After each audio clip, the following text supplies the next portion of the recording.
Boa tarde, Murilo. Tudo bem? Boa tarde, professor. Tudo bem, graças a Deus.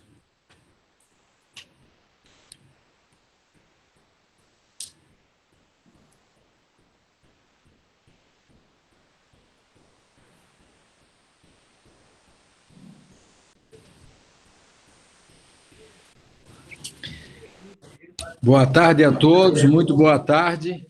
Daremos início agora à nossa live diária da Federação, da FACISC. O tema de hoje é um tema trabalhista, um tema novo. Imagino que todos muitos interessados em discutir o assunto e conhecer. Venha, Cassinho. A FACISC, ela criou dois canais de impacto para toda essa...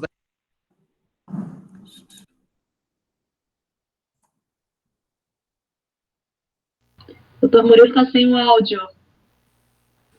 Mais de 200 pessoas participando nesse grupo, e serve para os advogados se informarem, estarem bem atualizados, para ajudarem associações comerciais de Santa Catarina e seus sócios. O outro canal que a Federação também criou foi esse grupo de lives que estamos fazendo todo dia, das 14 às 15, com temas diferentes, tributário, civil, trabalhista. Então, temos temas aí já combinados até quinta-feira da semana que vem. O tema de hoje é trabalhista, e eu queria convidar aí os painelistas para se apresentar. No primeiro bloco, eles vão se apresentar. No segundo bloco, eles já colocam as suas impressões, primeiras impressões acerca da NP 936, que saiu ontem de madrugada, às 4h30 da manhã. E no terceiro bloco vamos responder perguntas dos ouvintes e conversar um pouquinho mais sobre isso. Então, eu queria começar aí com o doutor André se apresentando. Doutor André, por favor, fique à vontade. Muito boa tarde, Murilo. Boa tarde a todos os demais painelistas que estão aí conosco já nessa empreitada há algum tempo, já desde o início das repercussões em cima da calamidade, das situações. A nossa federação, a FACISC, sempre adiantada, sempre por dentro de tudo que tem acontecido, colocando o seu posicionamento, a sua luta em prol do empresariado, em qualquer aspecto, respeitando, claro, a questão da saúde de todos, mas lutando para que a atividade econômica sofra o menor impacto possível. E isso é muito interessante nesse tocante. Me chamo André Dayer, sou sócio do Dayer Jacob Advogados, escritório empresarial especializado na área do direito do trabalho. Também atuo como professor da pós-graduação da Católica e da Univille, em Joinville, e também estou, neste momento, como diretor jurídico da FACISC. Represento na FACISC a Associação Empresarial de Joinville, a CIG. Muito obrigado, professor André, muito obrigado. Márcia, por favor, se apresenta. Boa tarde a todos, eu sou a Márcia Bonamigo, sou assessora jurídica da Associação Comercial e Industrial de Chapecó, faço parte do escritório Piccoli Advogados, focado no direito empresarial, e estou aqui, para debater e tentarmos chegar a algumas conclusões importantes aí sobre essa medida provisória. Obrigada. Muito obrigado, professora Márcia. Professor Tiago Cipriani, por favor. Boa tarde a todos, espero que estejam todos bem.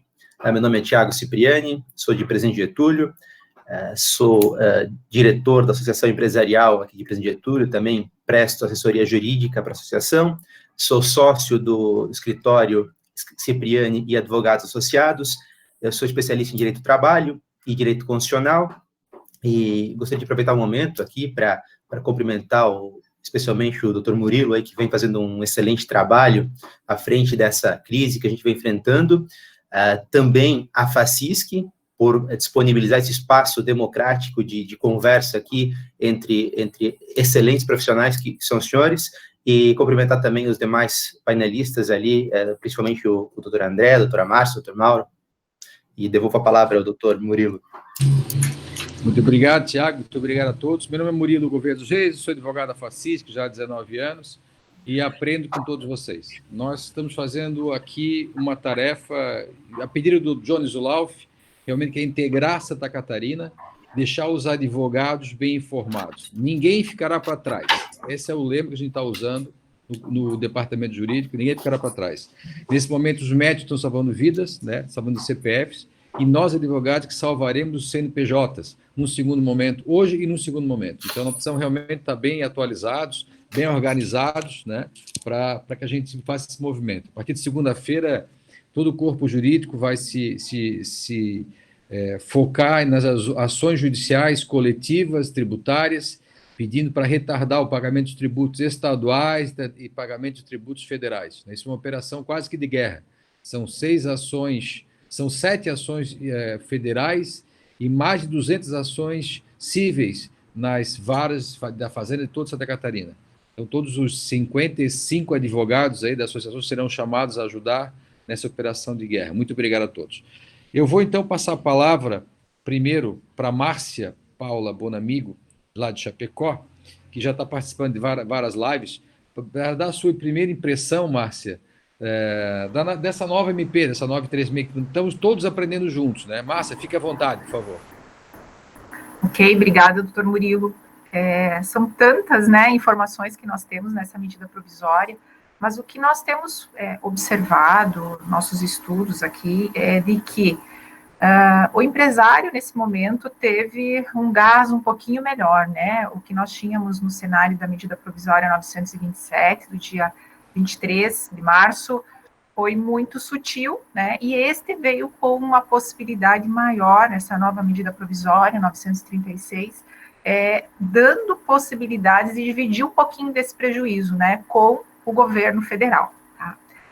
A primeira impressão, ela, de fato, é que a gente tem aí duas possibilidades bem objetivas, né, a redução salarial, né, com a redução de jornada, e a possibilidade da suspensão dos contratos de trabalho, tá? Sem trabalho e com algumas possibilidades ali que eu acredito que no decorrer dessa nossa conversa a gente vai tratando.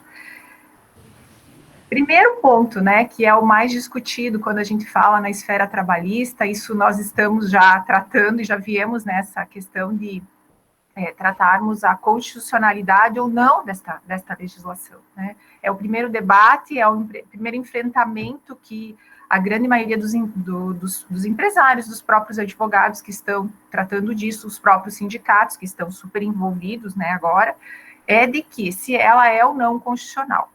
Eu acreditei interessante uma consideração que nesses estudos eu também visualizei, de que nós não devemos tratar como redução salarial, mas sim redução de jornada. É assim até que fala o artigo 3º da medida provisória, onde fala redução proporcional da jornada de trabalho e, consequentemente, de forma proporcional de salário. Isso, eu acredito que a gente sai desse foco de redução salarial, que não é simples assim, né, que está sendo discutido e trazido como a bandeira, né, para enfrentar isso, ao invés de nós nos juntarmos, né, acaba tendo essa discussão. E eu acredito que esse é um ponto bem importante que eu gostaria de trazer para nós discutirmos e mudarmos o nosso discurso também, enquanto advogados empresariais. É tratarmos como redução de jornada e não como uma mera redução salarial. Doutor Murilo, seria essa a primeira impressão, já repasso a palavra.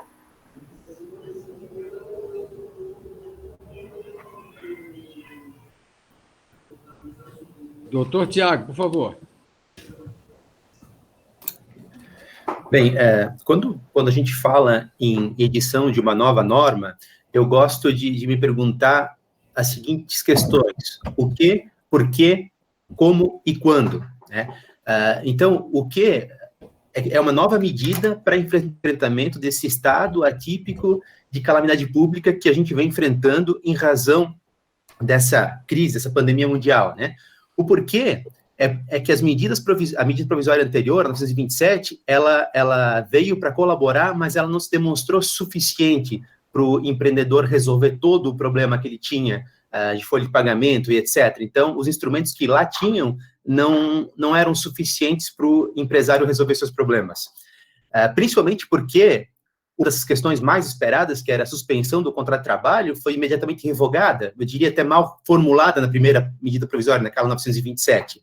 E essa aqui, então ela traz um tripé, que a gente pode reparar nitidamente nos objetivos dela, que é, do ponto de vista do empregador, que é a garantia continuada da empresa, do ponto de vista do empregado, que é garantir a sua renda, e do ponto de vista social, que é reduzir o impacto que essa crise toda vem causando na sociedade. Como se resolveu fazer isso? Através de dois instrumentos bem delineados, que é a possibilidade de suspensão do contrato de trabalho e a possibilidade de redução da jornada e proporcionalmente do salário.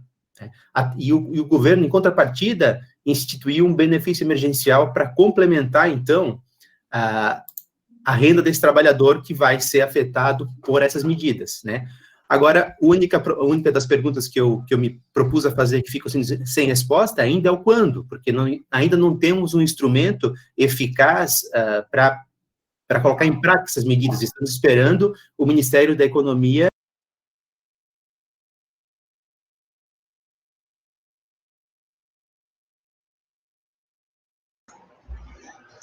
Doutor Tiago, por gentileza, desabilitar o microfone do senhor, se eu puder habilitar novamente. Voltou? Estão ouvindo? Sim. Sim. Aonde eu parei? Perderam muito do que eu falei? Não, só o finalzinho, Tiago. Ok. Vamos lá. Então, das perguntas que eu vinha fazendo, faltou o quando. E o quando, então, é quando o Ministério da Economia editar um instrumento para que a gente possa fazer uso dessas medidas, né? Até agora, eu não tenho novidade de como vai ser instrumentalizado isso. A doutora Márcia chamou a atenção de uma questão que me atrai bastante na discussão, que é a inconstitucionalidade ou constitucionalidade das medidas provisórias que vêm sendo adotadas, tanto da 927 quanto dessa última medida provisória que a gente vem discutindo agora. Bem, já anteriormente, na nossa outra conversa, eu defendi a constitucionalidade da medida 927. Para mim, ela é absolutamente constitucional, né? Acompanhei hoje, brevemente, ali, vi que o Partido Rede de Sustentabilidade ingressou com uma ação direta de inconstitucionalidade, ela foi colocada sob o número 6363 no STF, e os argumentos são que que essa medida provisória possibilita a redução de salário, causa retrocesso social e suprime as negociações coletivas. Mas a gente vem acompanhando ali, o STF liminarmente vem negando, né, até porque se vem usando muito esse argumento da crise, e obviamente faz muito sentido usar o argumento da crise, da preservação da empresa. E como eu disse, essa medida provisória foi elaborada num tripé, pensando empregador, empregado e do ponto de vista social. Então, não dá para a gente falar que ela é inconstitucional, ela é absolutamente constitucional, ela traz instrumentos que garantem a continuidade da empresa e, por via de consequência, garante o pagamento do trabalhador, a manutenção do emprego, a manutenção da sociedade. E a doutora Márcia chamou a atenção de algo que eu acho muito importante, que é não vai haver redução salarial. O salário hora tem que permanecer o mesmo, que vai haver redução de jornada com redução proporcional de salário. Doutor Murilo, a visão inicial é essa, eu te devolvo a palavra. Muito obrigado, Tiago. Professor André, por favor, fique à vontade. Gostei muito da abordagem inicial dos dois colegas, tanto do doutor Tiago quanto da doutora Márcia, e eu acredito, num primeiro momento, salientar que, na justificativa, o Poder Executivo, até agora, ele foi muito feliz no que ele colocou, porque em todos os momentos que a gente observa as medidas provisórias, elas estão bem pertinentes para serem colocadas nesse momento, né? Questão emergencial, não tem como fazer de outra forma, então, constitucionalmente, isso está bem delimitado, né? Eu acredito que, como a doutora Márcia colocou, o principal ganho dessa medida provisória, no primeiro momento, é o quê? É o alívio financeiro. A doutora Márcia bem salientou isso, por quê? Porque na outra medida provisória e nas outras ferramentas tantas que a gente já tinha para a área trabalhista, em nenhum momento elas demonstraram um alívio financeiro para o empregador. apenas elas postergavam pagamentos.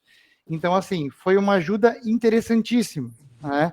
Em termos de compromisso do que o empregador tiver com o empregado não vai ter prejuízos com essa medida provisória. Ele só vai passar a ter prejuízo financeiro quando, eventualmente, num recebimento de redução da jornada de trabalho ou de afastamento total por suspensão do contrato de trabalho, esse recurso venha do poder público. Ali a ferida vai pegar para quem? Para o empregado, porque o limite do teto de R$ 1.800 do seguro-desemprego, que é a base de cálculo para isso, é pequeno. Então, esse que eu diria que seria um ponto que o lado laboral vai falar muito, né? Eu acredito que a inconstitucionalidade, na verdade, ela está sendo arguída agora, até porque o pessoal está tomando coragem de fazer isso, mais do que qualquer outro motivo, né? Eu vejo que, em caráter emergencial, qualquer medida provisória, ela é possível ser feita. A única questão que eu diria, que eu já falei até em relação a outra medida provisória, em relação naquela oportunidade à medicina e segurança do trabalho, em relação a férias coletivas, eu diria agora para essa questão. Eu daria preferência para uma negociação coletiva. Eu daria preferência. Mesmo que o Marco Aurélio já deu o voto, agora está, já, se não me engano, com o Lewandowski para dar o seu voto também, eu diria que a prioridade para tu ter segurança jurídica, né, e não vai aqui o posicionamento pessoal do André, mas sim o posicionamento do que pode acontecer em julgamentos jurisprudenciais, eu diria que tentar o acordo coletivo. Esgotando esta possibilidade numa situação em que o sindicato negue-se a fazer, o sindicato não responda, o sindicato queira talvez fazer assembleia e peça votos unânimes, alguma coisa nesse sentido, você tenta uma justificativa, né? Inclusive com a CLT dando suporte para isso, que é a negativa do sindicato, e o sindicato travando essa questão, a CLT, na questão dos dissídios coletivos, dá esta oportunidade, no artigo 600 em diante. O que me chama a atenção nesse primeiro momento, como os doutores colocaram, essa era a medida trabalhista que os empregadores estavam esperando. A forma de demanda em cima foi muito maior, pelo menos aqui para nós, no Daíri Jacob, aqui em Joinville, na própria CIG, ontem numa live que fizemos, na demanda já de providenciar isso quanto antes. E noto o principal motivo disso. O principal motivo são dois. O primeiro, falta de demanda de trabalho. Tem muitas empresas que já não têm mais demanda, não têm mais pedidos, e o outro que daí corrobora com isso tudo, a falta de recursos financeiros. E aí eu queria pegar num ponto interessante que tanto a Márcia como o Thiago colocaram, que seria o que já algumas empresas usurparam na hora de tentar pedir, que seria de tentar incluir um parcelamento salarial nessa situação toda, quando tu tiver a suspensão ou quando tu tiver a redução de jornada. Isso não é factível para esse momento, até porque na redução de jornada vai ter trabalho. Então não tem como você ainda, o salário desse mês de abril, tu parcelares, como algumas vieram já me perguntar. Mesmo eu entendo com um acordo coletivo, nesse tocante também, porque iria atrapalhar muito. Então, eu diria que estas são as informações iniciais. Acho que o leque de opções nosso agora aumentou. Já tínhamos na CLT, agora tínhamos com a medida provisória de semana passada e agora com essa também. Devolvo a palavra para continuarmos os debates. A gente queria falar um pouquinho agora de uma coisa mais específica, né? Assim, falamos de redução de jornada de trabalho, de salários, né? Estamos falando, mas assim, de quanto poderá essa redução e se é por acordo individual? O que vocês podem me falar? Quem começa? A Márcia, por favor. Muito bem, doutor Murilo. Excelente pergunta, né? A gente já foi falando de constitucionalidade e não falamos do que nós estamos tratando, né? Então, para a redução salarial, nós temos aí o critério que uma parte paga a empresa, né? Ela vai primeiro observar lá qual o percentual, se ela vai poder reduzir 25, 50 ou 70% da jornada, né? Vamos adequar o nosso discurso à jornada, né? O que ela não efetuar o pagamento, ela vai passar isso para a União, tá? De forma que não vai ser pago, né, muitas vezes de forma integral.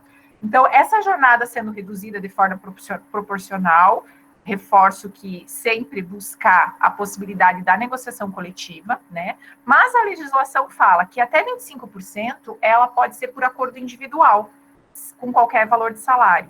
Depois, entre 50% e 70%, ela pode ser por acordo individual para quem recebe, para quem ganha salário, aí falando do salário básico que eu tenho observado, 3.135, menos do que isso, pode ser por acordo individual, e para quem recebe acima de 2 vezes, né, o valor do teto da Previdência, que hoje é R$ 12.202, com diploma superior. Então, para essas duas possibilidades de salário, né, observando o valor do salário, poderia ser possível fazer por acordo individual.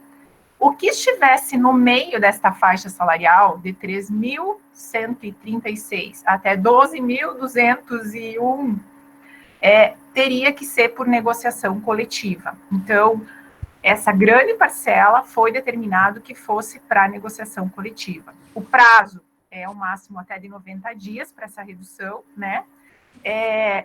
Esse benefício vai ser passado, então, a empresa vai pagar, usei até um exemplo aqui, trabalhador que receba R$ 2.500. Isso até pode ser feito, então, por acordo individual, onde haja uma redução de 50% do valor, né, da jornada dele, consequentemente da remuneração do salário, ele vai receber o valor de 1.250 por parte da empresa e ele vai receber esse benefício emergencial, cuja base de cálculo é o teto do seguro-desemprego, que hoje é R$ 1.813, e o mínimo a receber é um salário mínimo, né, nacional, R$ 1.045. Então, nesse caso, ele receberia 1.250 da empresa, né, do seu empregador, 1.045 do benefício emergencial, a renda inicial dele, né, era R$ 2.500, ele passaria a receber R$ 2.295. Todas as minhas considerações, doutor Murilo. E a gente não sabe ainda como é que vai cair isso na conta do trabalhador, né? Eles não explicaram isso, né? Essa diferença que vai ser paga pelo governo federal, pelo Tesouro Nacional Federal, não explicaram como é que vai chegar na conta do trabalhador, né? Ou tu já sabes como vai chegar? Não, estamos na expectativa, inclusive com 0800 imediato com os contadores, para ver se surge alguma outra coisa, talvez até lá no e-social, que a gente acaba não tendo acesso, né? Para verificar se nós temos esse cenário resolvido, porque, a princípio, sinto informar, mas é uma expectativa, né? Tiago, quer explicar mais uma vez isso para a gente entender, Tiago?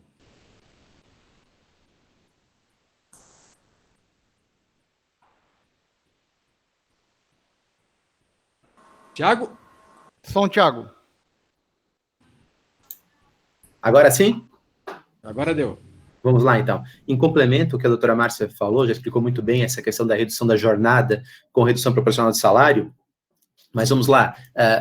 Repito, é muito importante a preservação do salário hora, né? Então, a redução tem que respeitar o salário hora do trabalhador. Vamos lá. É feito por pactuação individual, ou seja, acordo individual, e aqui tem um requisito bastante importante, que é o aviso para o empregado com antecedência mínima de 2 dias. Então, encaminhar essa minuta com 2 dias de antecedência, para que o empregado tenha ciência desse acordo que ele vai assinar com o empregador. Outra questão que eu gostaria de destacar é que o inciso 3º do artigo 7º, ele fala das hipóteses dos percentuais ali, né? E ele coloca uma palavra importante, que é exclusivamente. Então, entendo por esse artigo que quando se fala de redução da jornada e de salário por acordo individual, a gente tem que fazer exclusivamente naqueles percentuais sugeridos, 25%, 50% e 70%. Imagino que isso vai facilitar também o trabalho do governo no pagamento do benefício emergencial para o empregado. Não sei se os autores discordam disso, mas eu acho que a palavra exclusivamente ali, ela diz que são só essas 3 possibilidades. A jornada de trabalho e o salário pagos anteriormente serão restabelecidos no prazo de 2 dias contados da cessação do estado de calamidade, da data que foi estabelecido no acordo individual, ou da data que o empregador comunicar ao empregado o retorno da situação anterior. Ou seja, vamos retornar à jornada normal, então, a partir de 2 dias essa data vai cessar essa situação atípica ali que a medida provisória permite? Acho que a doutora Márcia já falou, mas o prazo, então, seria de 90 dias, o prazo total para a utilização desse instrumento, que é a redução proporcional da jornada e do salário. É isso, doutor Murilo, devolvo a palavra. Ok. André, queria ouvir as tuas considerações acerca desse tema específico, porque isso é o nó da história toda, né?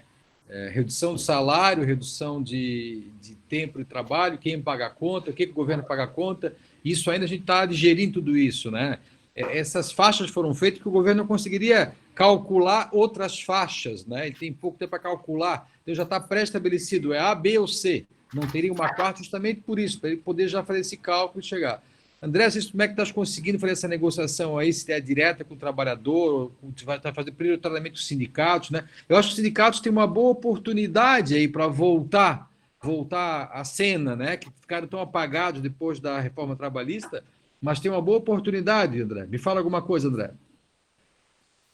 Pegando esse teu último gancho, Murilo, eu diria que é uma grande oportunidade, e ontem mesmo em outra live eu cheguei a falar a mesma coisa, porque eles desapareceram, na sua grande maioria, agora desse primeiro cenário. Até montaram instrumentos, assim, mas colocaram, mas assim, entraram no isolamento, na boa parte deles, até no isolamento virtual, muitas vezes. Então, assim, a reforma trabalhista, ela deu muita caneta para o sindicato, então é de suma importância agora que ele entre em ação. Eu entendo que esses percentuais exclusivos, como estão colocados, eles se esgotam nas medidas individuais, mas nas medidas coletivas, elas não se esgotam, até pelo que a lei colocou.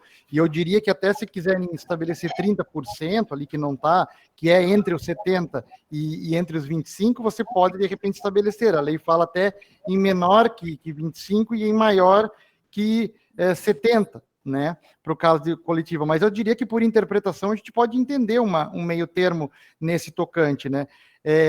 A variação realmente foi talvez a ideia do legislador já tentar colocar o percentual muito parecido. Acredito que em termos de cálculo, as empresas, segundo estão me passando, estão bem seguras na hora de fazer, bastando que tu baseia tudo pelo salário, né, que está escrito, não está baseado em remuneração, então tu está se baseando em salário, tu pode colocar a questão básica de salário mensal que o empregado ganhe para tomar por base, para incidir esses percentuais. Vejo que um ponto importante para se falar, que essa medida provisória, ela não trouxe a possibilidade de imposição por parte do empregador, né? Tem que ter aí a concordância do empregado, porque o empregado reduz parte da remuneração, né, de pagamento, então ele tem que dar a concordância, seja ela individual ou seja ela coletiva. E diria também que boa parte das empresas que diminuam a produção vão tentar primeiro optar por essa, até porque aqui em Santa Catarina a gente está ainda com 50% de capacidade para poder se produzir com o decreto. Então a gente ainda vai ter essa grande oportunidade de fazer pela redução de jornada.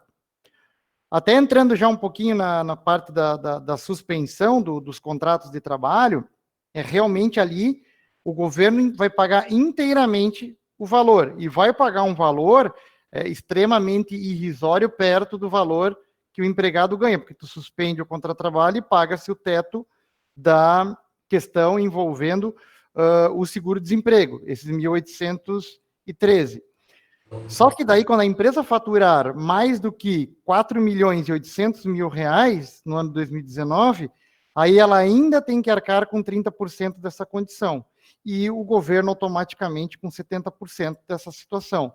Lembrando que, tanto na jornada de trabalho, como na suspensão de contrato de trabalho, é possível que o empregador lance ainda um valor indenizatório para compensar esses valores todos que estão sendo pagos e não vai poder retirar nenhum outro benefício que o empregado tenha, como, por exemplo, o plano de saúde. Raquel Peron, estás na linha, Raquel Peron? Você que está fazendo comentários, queria te botar aqui para falar alguma coisa, falar um pouquinho de Brusque aí, que tem uma força de trabalhadores tremenda, e vocês têm negociações coletivas constantes. Raquel, estás aí?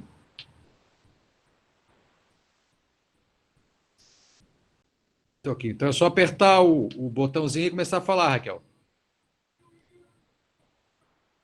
Não sabe usar o equipamento. Chama o teu irmão, então, Raquel. O Murilo, a doutora Raquel, só clica na tela, vai subir um campo, você não habilita o seu microfone. Vai estar em vermelho ele. Embaixo. Isso.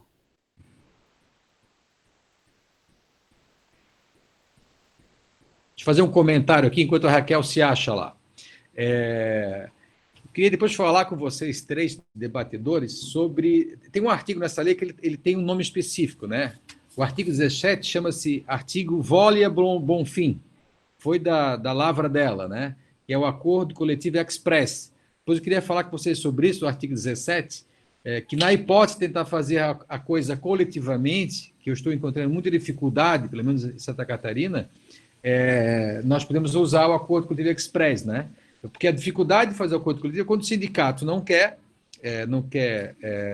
fazer negociação, você tem que chamar a federação, a confederação, e isso a gente causa dificuldade. E no artigo 17 foi criado o Acordo Coletivo Express, que tem uma velocidade muito maior, podendo, inclusive, usar meios eletrônicos, né? Aqui se inclui o WhatsApp, e-mail, para poder fazer a negociação e comprovar o pedido de negociação com as 3 partes de maneira simultânea, né? Poupando tempo e viabilizando em 1 ou 2 dias a negociação coletiva, que a gente tanto está falando aqui que seria mais seguro, como é que tu faz ela, né?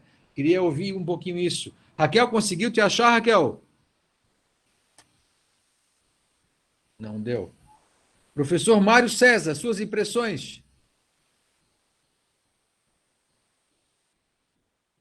Liga o microfone. Boa tarde, Murilo. Boa tarde, meus amigos. Mais uma vez é um prazer estar no convívio de todos. Eu apareço aqui.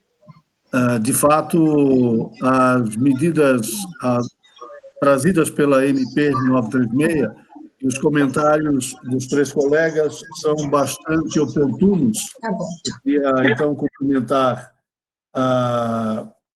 os 3 que estão na nossa live hoje, o André, a doutora Márcia, lá do Chapecó, e o Tiago, de Presidente Getúlio, abordagem bastante interessante, e, de fato, o único questionamento aí que ficou entre as nossas falas é a limitação dos percentuais do MP, como citado pelo Tiago, e na expressão que a MP adota, com a flexibilização possível que o doutor André mencionou.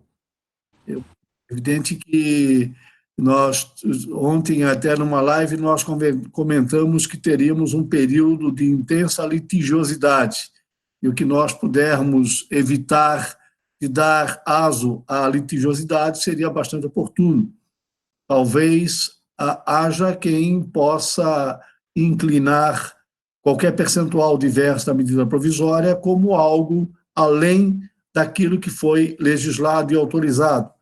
Talvez, mesmo com a ressalva muito bem posicionada pelo doutor André, mas entre os percentuais citados, me parece então, estão em 3 faixas que talvez acolheriam as intenções desta redução de jornada de trabalho. Eu também entendo que as ADINs que já houveram já foram suficientemente rebatidas. Espero que a não concessão das liminares se efetive no mérito, para que nós possamos ter aquilo que todos nós precisamos nesse momento, que é a famosa segurança jurídica.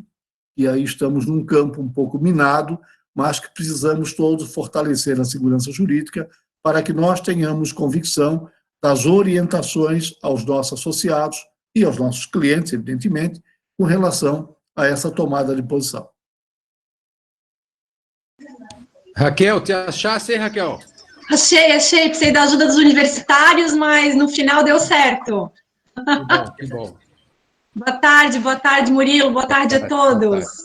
Você consegue me dizer alguma coisa sobre a MP nova aí? Como é que Brusque está vendo essa MP nova? Já estão discutindo entre vocês aí? Já fizeram live aí na Associação Comercial?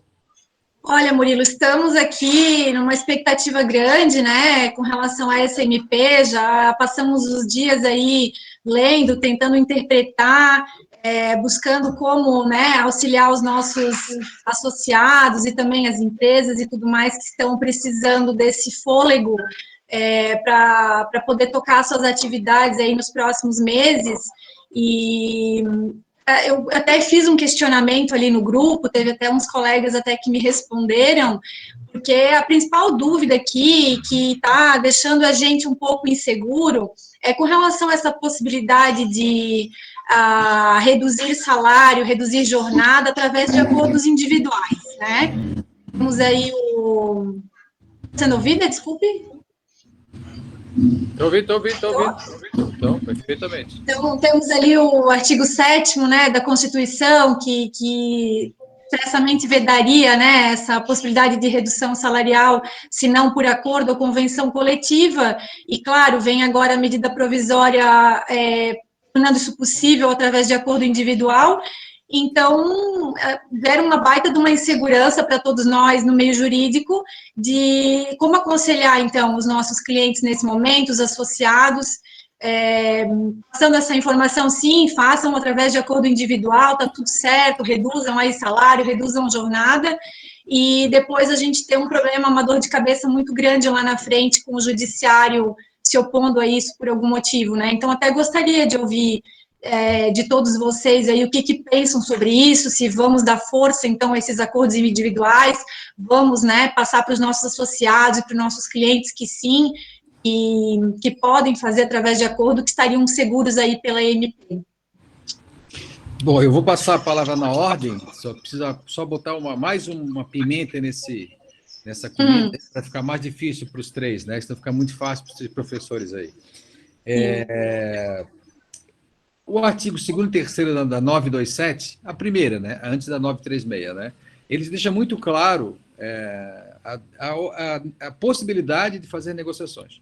Eu imagino, né, e ontem o Renato Saraiva falou isso numa live que eu estava participando, ontem à tarde, que, obviamente, o STF deve seguir a mesma impressão que o Marco Aurélio vem dando nos despachos preliminares dele, né, são despachos ainda frágeis, né, mas, enfim, essa é a interpretação que a gente imagina que o STF vai dar, até porque ele validou toda a reforma trabalhista, né, lá em 2017. Até porque nós estamos no momento agora de um estado de guerra, né, um momento diferenciado, né? Então, existe um intervalo, né, entre o começo e... Essa é uma guerra que tem começo e fim, eu sempre tenho falado isso, né? A Segunda Guerra Mundial durou 6 anos, né, e acabou um dia, mas ninguém sabia quando é que ia acabar. Essa guerra contra essa bactéria, esse vírus, ela tem data para acabar, né? Efetivamente, o pico vai lá no final de abril, maio tem um respiro, junho está tudo voltando ao normal, até final do ano vamos juntar os caquinhos e vamos trabalhar para frente. Eu não acho que o STF vai contra, por quê? Porque ele validou a reforma trabalhista, né, inteira, né, e por vários ADINs lá, mais de 3 ADINs ele validou a reforma trabalhista, e porque já tem um indício do Marco Aurélio validando ela nas despachos de semana passada, terça passada, né, validando essa. Aqui ele já despachou e tem mais já entraram lá também. Ele vem sustentando esse despacho dele, da validade da reforma, e porque é um momento de exceção, vamos chamar assim, né, é um momento de exceção, né? Então, realmente é um mundo estanque, e a gente vai ter começo, meio e fim, isso não vai se eternizar, mas tem efeitos para frente. Então, essa é a minha impressão sobre essa tua preocupação, cara, de todos nós, né, a redução de salário só por uma norma constitucional, a não ser que nesse momento, né, de intempérie que a gente está passando agora, que acho que o fundamento é esse. Eu acho, que eu não tenho certeza, que eu vou ter certeza na hora que o STF julgar alguma coisa. Até lá, não, né? Eu queria ouvir os três sobre isso, mas sem esquecer, porque eu concordo que essa seria a maior segurança jurídica em norma coletiva, né? Que é mais a minha praia isso, né? Mas, realmente, o acordo express da Volia, isso aqui tem a tinta dela aqui nesse artigo, acho que esse artigo da MP 936, para quem puder conseguir ser mais garantidor e querer uma coisa mais segura, tem a possibilidade do acordo coletivo ou convenção coletiva express, né, que é o que está aqui no 17. Professora Márcia, por favor. Muito bem, doutor Murilo, colocando uma pimentinha mesmo, né? Raquel, nós até antes tratamos um pouquinho sobre isso. O que nós estamos pensando aqui, o que eu estou pregando aqui, né, discursando, é que a gente mude o foco. Nós não estamos tratando de uma mera redução salarial, nós estamos tratando de redução de jornada. Quando a Constituição, lá no seu artigo 7º, inciso 6º, fala em irredutibilidade salarial, somente mediante convenção, acordo coletivo, aqui na medida provisória, lá no artigo 3º, vai falar em redução proporcional de jornada e, consequentemente, nós vamos ter ali uma regra de proporção, né, de proporcionalidade de redução salarial. Então, acho que dá para ir por aí. Eu vi que o Jefferson escreveu ali no chat que nós temos que dar ênfase, né, ao acordo individual. Acredito que sim, né, tem esta saída, mas nós aqui estamos buscando a nossa querida segurança jurídica, né, que é o que nós sempre estamos correndo atrás, enquanto profissionais do direito, de dar o máximo de segurança. Então, o máximo de segurança, sem dúvida, seria pela negociação coletiva, certo? Depois vem a Vólia trazendo uma salvação, né? A live com ela foi muito boa, também prestigiei uma parte. E ela fala o seguinte: o próprio artigo 17 da medida provisória 936, ele diz que os prazos também de comunicação, né, serão reduzidos pela metade. A CLT, lá no 617, vai falar de 8 dias para que o sindicato se manifeste acerca da negociação coletiva. Se isso não ocorrer, passa para a federação e depois para a confederação, porque a negociação ela pode ser feita também com esse alto escalão, né, na questão hierárquica do sindicalismo no Brasil. E o que acontece? Lá, com a reforma trabalhista, houve a possibilidade, né, isso é novo também, né, estamos debutando nele com essas alterações, de que seria possível que, se não houvesse nenhum retorno, ou que essas três escalas, sindicato, federação e confederação, não quisessem fazer a negociação, ela poderia ser feita com o grupo de trabalhadores, né, com a comissão de trabalhadores, que seria eleita, para quem está afastado, já ainda em quarentena, né, poderia ser feito um grupo de WhatsApp, mas tudo isso teria que ser registrado para que, então, tivesse o ok dos trabalhadores, e aí sim seria feita uma negociação coletiva com os trabalhadores. Isso, doutor Murilo? É isso aí. Perfeitamente. Tiago.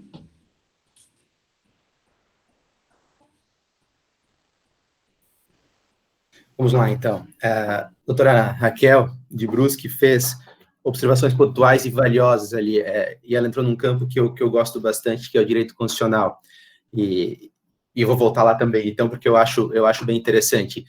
E eu gostaria de trazer três abordagens sobre a constitucionalidade, então, não sei se temos tempo para isso, doutor Murilo, mas... Fique à vontade, fique à vontade. Vou tentar ser breve, tá bom? O artigo 7º, inciso 6º, ele fala literalmente o seguinte: irredutibilidade do salário, salvo o disposto em ação, em convenção ou acordo coletivo. Esse é o texto literal. Aí a gente tem duas situações. A primeira, que muito bem a doutora Márcia lembrou lá no início, não tem redução de salário hora. Então, redução de salário em si não vai existir. Mas vamos lá, vamos para a interpretação de que o valor global do salário do trabalhador vai ser reduzido. Vamos para essa outra interpretação. Nesse caso, o inciso constitucional ali fala da proibição da redução de salário, salvo em caso de norma, de acordo coletivo ou convenção coletiva. A gente lembrar aqui também que em medida provisória, originária também também são normas, e também são fontes de direito do trabalho que estão lá no artigo 8º. Então, temos ali a Constituição autorizando por convenção ou acordo, mas eu vejo que a ideia da Constituição é permitir através de instrumentos normativos. Nesse caso, a medida provisória veio permitir, numa situação excepcional, através de acordo individual. Então, isso me faz parecer de que não haveria uma inconstitucionalidade desse ponto de vista, né? Tal qual convenção coletiva e acordo coletivo, a medida provisória também é norma, né? Então, esse seria um dos pontos. Outro ponto que eu insisto é numa leitura integrativa da Constituição, né, uma leitura sistemática. A gente tem que lembrar que, sim, o artigo 7º fala em preservação do direito do trabalhador na não redução do salário, mas temos também o artigo 170, que fala que a nossa ordem econômica é fundada na livre iniciativa e no valor social do trabalho. E daí, desse artigo 170, surge o princípio da preservação da empresa, como fonte produtora, fonte geradora de emprego, como pagador de seus credores, como uma engrenagem essencial na manutenção da nossa sociedade. Ou seja, uma leitura sistemática da Constituição nos faz pensar, não basta ser simplório ao ponto de olhar um inciso e dizer que isso lá é a palavra final, a gente tem que olhar o contexto. E, por último, eu insisto, é uma situação atípica, e também foi isso que o ministro Marco Aurélio utilizou no despacho dele, é uma situação emergencial, é uma situação diferente, e isso tem que ser levado em conta na interpretação da norma. Volto a falar, falei na primeira live que fizemos aqui, e volto a falar. Eu gosto muito, e acho que no Brasil se aplica, em todo mundo se aplica, a teoria do Ferdinand Lassalle, que ele diz que a Constituição não é uma mera folha de papel, ela é um instrumento vivo, e ela tem que acompanhar a sociedade conforme a sociedade se desenvolve. Se a gente for pensar em uma Constituição em 88 e deixar essa Constituição lá e não evoluir com a sociedade, com os momentos sociais, ela não se adequa mais à nossa realidade. Então, principalmente numa realidade atípica, em uma situação de crise. Então, a gente tem que trazer a interpretação constitucional no momento que a gente vive, no momento atípico, no momento de crise que a gente vive. Senão, ela não vai se sustentar, ela vai quebrar. Então, eu de forma bem clara, eu não vejo inconstitucionalidade, não pode haver abuso, mas não vejo inconstitucionalidade. Agora, claro, concordo com os colegas quando a gente diz, o acordo e a convenção coletiva são instrumentos mais seguros. Então, se a gente tiver possibilidade de utilizá-los, vamos evitar a discussão, né? E essa norma coletiva feita de forma express, como o Dr. Murilo disse, a doutora Volha falou na outra live, é um instrumento excelente para nós nos utilizarmos a partir de agora, nesse momento difícil aqui. Ela tem 2 pontos principais, que é a redução de prazos e a utilização de meios eletrônicos. Então, vai facilitar bastante. Agora, surge outra questão que nós vínhamos falando já, eu vi em algumas lives que foram organizadas pela FACISC, que é o protagonismo sindical. O sindicato vai ter que flexibilizar essa medida provisória 936, ela veio porque os sindicatos não foram maleáveis nas negociações. Se não fosse dessa forma, não estaríamos aqui discutindo a constitucionalidade de uma norma. Se o sindicato tivesse sentado à mesa com o empregador para negociar instrumentos eficazes para evitar o fechamento das empresas, enfim, né? Se o sindicato se demonstrar um pouquinho mais proposto de sentar à mesa com o empregador, com o sindicato patronal, eu acho que a gente vai conseguir ter uma saída bem mais honrosa do que as que a gente vem conversando aqui. Doutor Murilo, devolvo a palavra. Muito obrigado, Tiago. Eu só queria botar no ar rapidamente o Cristiano Toffolo, que é lá de Xanxerê. Cristiano, entra no ar, dá os seus comentários aí, Cristiano.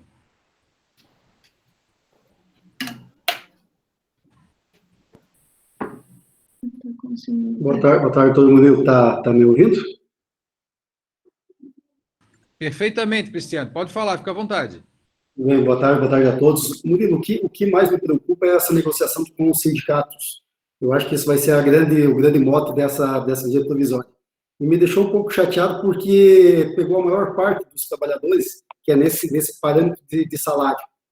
E mesmo nós fazemos um acordo depois com a federação, com a confederação, isso vai, mesmo sendo express, vai demorar muito, vai causar uma insegurança muito grande para nossos associados. Então, a maior preocupação é essa. Eu acho que, realmente, o enfrentamento maior vai ser com relação à questão do sindicato. Eu vi até alguém falar, pedir se os acordos individuais precisam ser levados ao sindicato. Me parece que não, teve alguém comentando nessa situação. Mas a maior preocupação é essa com relação aos sindicatos, daqui a pouco não querer fazer o acordo, e a grande demora vai acabar atrapalhando muito essas negociações. Muito obrigado, Toffolo. Olha, eu falo faz tempo, desde 2017, sobre o novo direito do trabalho, né? A hora que os sindicalistas perceberem as oportunidades, eles vão acabar sacando que é um bom momento para eles entrar em mesas virtuais de negociação, modernizar de uma maneira fantástica, né? Esse artigo 17 ele trouxe o WhatsApp para a negociação coletiva, né? Uma negociação que nasceu lá há 80 anos atrás com a CLT. Então, modernizou de uma maneira fantástica. E poderia isso aqui virar cultura no nosso país, né? Ia melhorar muito, mas vamos ver se eles entendem isso, se admitem fazer a negociação coletiva. Do contrário, será individual. E assina embaixo que o Tiago falou, a Constituição realmente ela é viva, né? Ela é viva, ela precisa se adaptar ao momento, né? A Raquel queria fazer o último comentário antes de passar a palavra para o André. Raquel. Aperta o botão embaixo, do vermelhinho. Sim, agora, estão me ouvindo? Perfeitamente. Eu queria agradecer as colocações dos colegas, foram maravilhosas, responderam as minhas dúvidas, mas eu gostaria de corroborar também o que o doutor, acho que Cristiano acabou de falar, que realmente a preocupação é como sair correndo agora fazer essas negociações coletivas, acordos coletivos, porque nós temos sindicatos que sim, que estão abertos a negociar, que a gente consegue contato rapidamente com seus dirigentes, com seus procuradores, mas tem outros sindicatos que dificultam muito, né, a negociação coletiva, sequer estamos conseguindo contato via telefone, não encontramos os representantes, e por isso a minha preocupação, aquela minha pergunta inicial com relação à validação através de acordos individuais, porque a gente passar essa informação para o cliente, para o associado, e através de acordo e de negociação coletiva com convenção, eles estariam mais seguros, e daqui a pouco eles não conseguem negociar, eles não conseguem o contato com os sindicatos, o que vai adiantar isso para nós, né? Então, muito obrigada, era só essa colocação que eu gostaria de fazer, vou ficar na minha agora. Muito obrigado. Doutor André, por favor. Rapidamente. Sim, fique à vontade. Só uma colocação que o colega, o doutor Cristiano ali, ele falou da comunicação ao sindicato, e eu discordo um pouquinho. Não precisa de autorização do sindicato no acordo individual, mas a comunicação, para mim, vai ter que ocorrer. Ela está expressa que os acordos individuais devem ser comunicados pelos empregadores ao sindicato, e essa é a minha opinião, só para complementar a fala aí, tá? Okay. Professor André, por favor. Bom, primeiramente eu queria cumprimentar o doutor Cristiano e também a doutora Raquel. A doutora Raquel, ela é a nossa companheira no comitê jurídico da FACISC, né? Ela e o doutor Peron, seu sócio, estão sempre aí conosco. E eu gostaria de primeiro salientar vários pontos aí, tem uma boa deixa aí, que por muitos bons comentários, né? É ruim por um lado que se esgota o que tem para falar, e bom porque daí tu aproveita o gancho do que os colegas ali salientaram.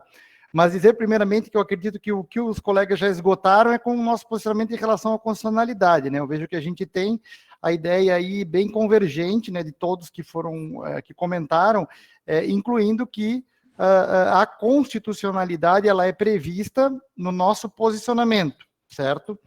Não está havendo redução de salário, mas sim de jornada.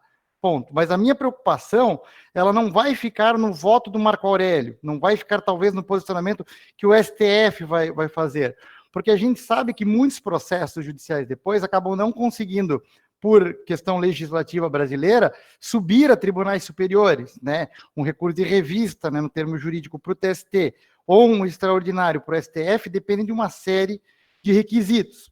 Né? Então, vão ter processos que vão parar no primeiro grau, segundo grau, né? Na sua cidade aí local, em segundo grau em Florianópolis. Então, a gente vai ter essa dificuldade. A minha preocupação vai estar aonde? Em virtude da constitucionalidade, no posicionamento que alguns magistrados vão trazer em relação a isso. E se o processo não subir, evidentemente que a empresa vai perder naqueles graus inferiores. Então, por isso que eu falei no começo da nossa possibilidade de estarmos usando o acordo coletivo para isso. O acordo coletivo, mesmo que não tivesse escrito no Express, eu já estava interpretando que ele estava ocorrendo, porque quando a primeira medida provisória... Tá bom?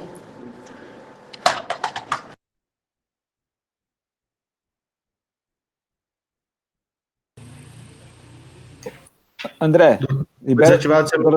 André, libera seu microfone.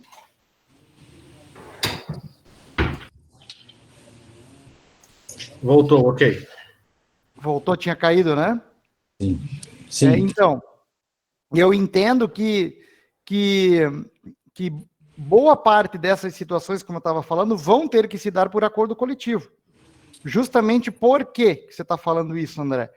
Porque nós vamos precisar combater o que eventualmente o lado laboral for fazer e for conquistar, porque vai haver a gama que vai confrontar. Eu acho bonito o nosso posicionamento, eu vou atrás desse posicionamento também, academicamente vou escrever dessa forma, só que na hora do combate eu acredito que seria importante a gente ter, e por isso que eu vejo que é de suma importância que, na ausência do sindicato, na tentativa e esgotamento de não conseguir o aval com ele, venhamos a usar o artigo 617 da CLT, que convoca o sindicato no prazo de 8 dias, eventualmente reduzido pela metade. Ele não comparecendo, a gente monta uma comissão paritária de empregados, né, uma comissão pequena, como às vezes tem no PLR, propriamente dito, e montamos essa questão da assinatura e não necessidade. A comunicação, como o doutor Tiago disse, a gente bem vai fazer no mediador, eu acho que isso é fundamental, seja individual ou coletivo, isso vai para o mediador do Ministério da Economia, agora operado pela Secretaria de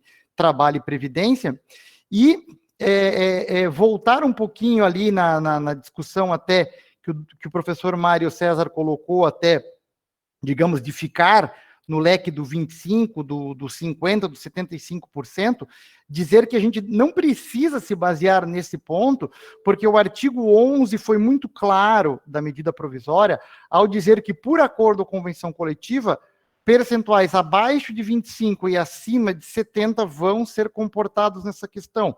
Então, por que não interpretar que um também no meio dos outros lá também possa estar? Às vezes o orçamento da empresa não vai permitir o 30%, às vezes não vai permitir o 25% e assim por diante. Então a gente vai ter que fazer o manuseio conforme for.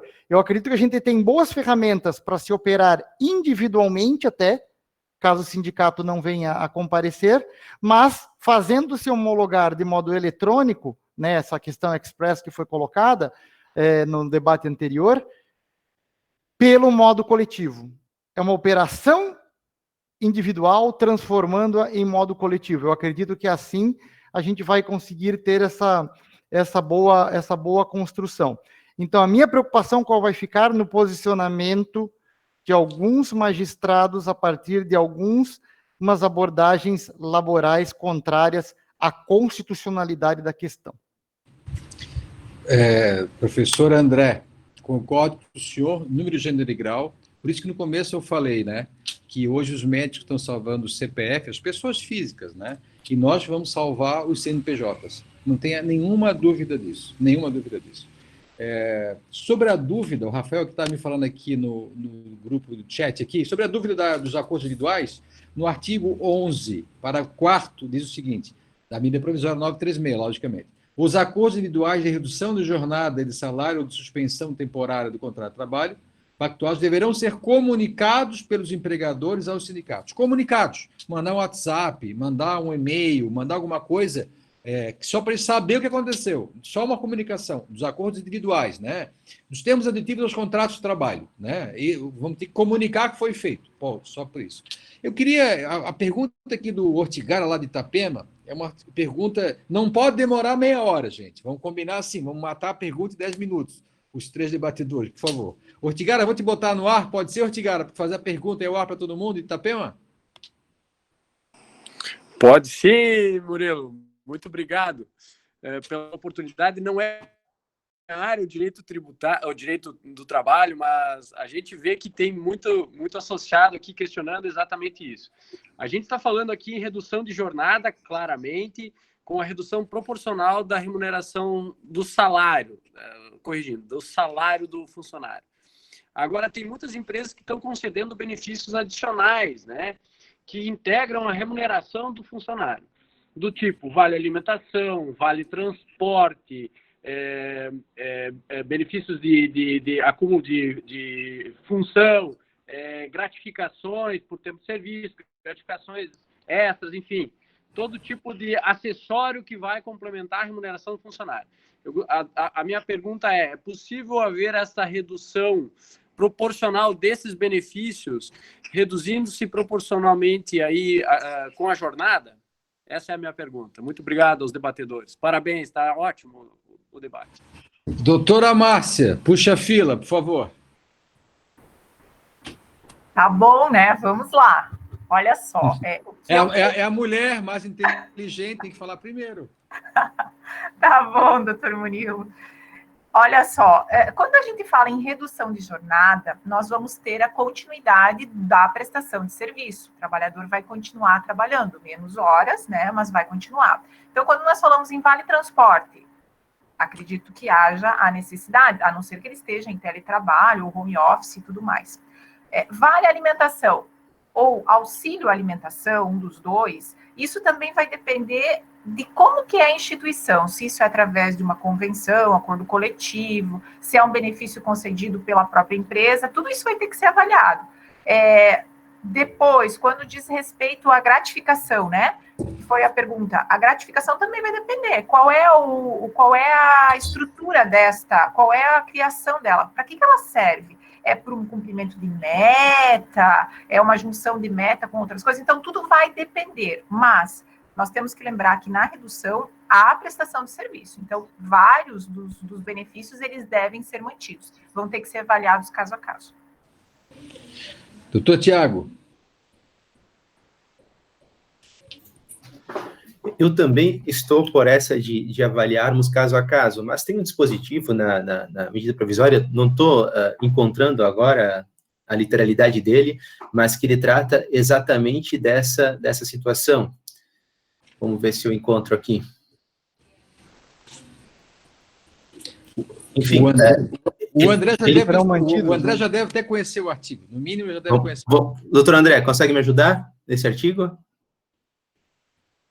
Eu também estou procurando, Tiago, só que pela leitura ontem na questão, a ideia é que os benefícios todos sejam mantidos. Essa é a ideia inicial da questão. Eles não vão poder ser mexidos nessa proporção, mas eu vou continuar a procurar aqui o número e te informo em seguida. Bom, então, continuando, a própria MP, ela possibilita que o empregador institua... Artigo 8º, parágrafo 2º. Artigo 8º, parágrafo 2º, vamos lá. Obrigado, doutor. Então, vamos lá. Durante o período de suspensão temporária do contrato, o empregado fará jus a todos os benefícios concedidos pelo empregador aos seus empregados. Então, aqui, uma observação que me parece pertinente o empregado faz jus aos benefícios, mas eles têm que ser interpretados. Por exemplo, vale transporte, se o empregado vai ficar em casa, ele não seria devido. O vale alimentação me parece que é o mais controvertido. O auxílio saúde, para mim, é certo que não pode ser cessado pela literalidade do artigo. Então, ele tem que analisar caso a caso, mas, numa regra geral, deve ser mantido. Lembrando, né, que, só para complementar, essa ajuda mensal compensatória que eu vinha falando, que está no mesmo artigo ali, ela é entendida como verba indenizatória, portanto, sem reflexo nas demais verbas, né? Ela não vai incidir em INSS e vai ter característica eminentemente indenizatória. Doutor André, quer complementar, por favor? Eu concordo com o gênero, número e grau em tudo que o doutor Tiago falou. Afinal de contas, vai ser conforme o benefício seja utilizado ou não. Num caso de jornada de trabalho, a Márcia já falou que sim, vai ter ida e volta de trabalho, o sujeito vai usar para alimentação, o sujeito vai usar para ir de ônibus, né, transporte coletivo, eventualmente se voltar a operar e assim por diante. A questão do plano de saúde, acho que não tem nem o que ver, ele é amplamente concebido, mas tem que ver caso a caso se for a utilização, né? Aí você vai poder manter ou não o benefício, por isso que eu concordo com o doutor Tiago. Em relação à indenização, aí eu vejo que mora um perigo nesse assunto. Aqui eu acredito que, por mais que esteja escrito que é indenizatório, agora o doutor Murilo vai gostar do assunto que a gente leva para a CACB, que ele vai adorar. Eu vou comentar isso aqui.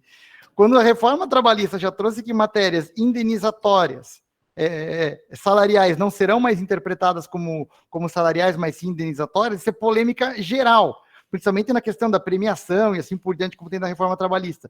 Então, aqui, para dar substância, eu ia entrar na mesma comparação quando tem um salário in natura, para não caracterizar o vale alimentação, o vale combustível, os demais benefícios. Trazer isso, de repente, por acordo coletivo. E aí, sim, queda ajuda de custo, a gente coloca de vez nesse tocante aqui, dando uma ajuda para sobreviver com um acordo coletivo. Em todas as modalidades que a gente já falou ali, sindicato falando, não falando, avisando, não avisando, daquele jeito que nós comentamos. E dizer que, evidentemente, no caso de suspensão do contrato de trabalho, aí, evidentemente, que alguns tipos de benefício que o empregado não for utilizar, realmente a gente não vai poder mantê-los, como, por exemplo, o vale transporte, né? Eu acredito que essas seriam as considerações que eu teria sobre o assunto. Gente, eu queria agradecer vocês profundamente, né? Márcia, André, Tiago, pessoal lá do background, da FACISC lá. Doutor Murilo. Opa. Rafael aqui de São Miguel. Deixa eu fazer uma contribuição muito rápida a respeito desse tema. Fique à vontade, Rafael. Alguns dos benefícios, eles são indenizatórios, né? Então, como o Vale Transporte, etc. Então, as explicações da doutora Márcia estão perfeitas a respeito disso. Agora, outros benefícios que são dados, eles não são tipicamente indenizatórios, mas, ao mesmo tempo, eles não são consideradas verbas salariais, a exemplo do Vale Alimentação, Auxílio Alimentação, Refeição, como queira chamar. Partindo desse pressuposto, se eles não são caracterizados como salariais, o fato da base salarial do funcionário reduzir não permite que o benefício seja reduzido, porque ao a gente pensar que eles possam ser reduzidos, eu devo concluir que eles então são salariais. Muito obrigado, Francisco. Eu vou, infelizmente, com muita dor no coração, vou ter que encerrar, que já deu a 1 hora, né? Nós vamos ter semana que vem uma nova live também sobre o mesmo tema, porque esse tema nós vamos ter que estudar ele, né? Mas o André já conhece a minha opinião, eu sou bastante radical com relação a isso, né? Eu acho que nós temos um momento de exceção, né? E poderia mexer em tudo, sim.